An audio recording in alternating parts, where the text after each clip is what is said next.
Unless you make a big stink of it.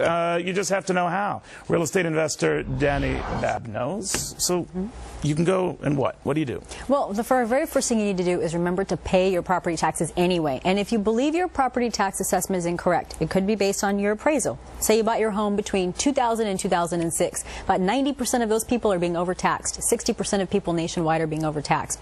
They need to look and see, is the square footage correct on their bill? If it is, that's fine. Is the appraisal correct? Let's say my value's dropped.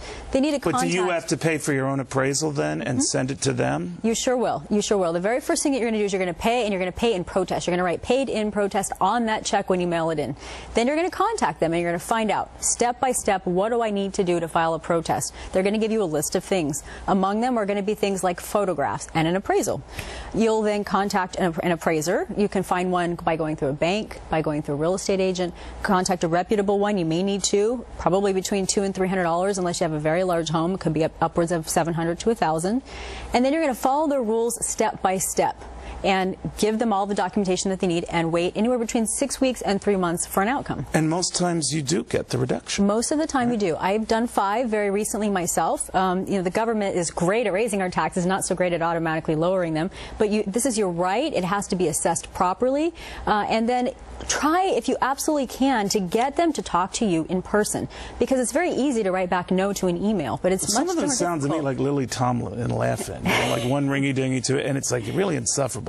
But yeah. All right, now some of them argue that, look, if your home was assessed just a year or 2 ago or 3, we have a 10-year time frame on this before we allow a reassessed figure or reappraised figure. What do you do? Some do cycle between 1 and 10 years depending upon the county. So if you got a 10-year thing, then you're stuck. No, you're not necessarily. On one of them that I've done recently was an 8-year, and I got it reassessed regardless, and it was a property purchased 2 years ago because it was so overassessed that it was ludicrous, and you can make that case to the county. And what did they say in that case? They said no, and I appealed, and ultimately I went on appeal. What did you appeal to? To the county.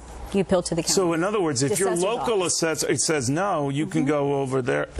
Who do you go after that? Well, the assessor's office has a hierarchy built in within its own system, and when you make an appeal, it goes to a second person, and you demand to have that appeal done in person and not online. But aren't towns being told, look, hang on to this. This is our revenue. Fight this like hell. You know what? We have all gone through a cycle, right? We've all gone up. We've all gone down. Everybody's feeling the pain. They should have been saving the cash all along, keeping it and saving it for a rainy day. I would think they're going to hang on to that or try to. Well, they do try to, absolutely, but that's your right. But all 5 you tried, all 5 you got lowered? I've tried 7 so far. 5, 2 I'm still in appeal. 2 you're still. Oh, so they were turned down, but you're appealing them. I'm appealing them. Yep. Very interesting. And so should everyone. In the hot markets, this is the case, or even media markets? Media markets. Very. All markets. All right, Dani Babb, thank you very much. All right, we want to take it back to South Dallas. The SWAT team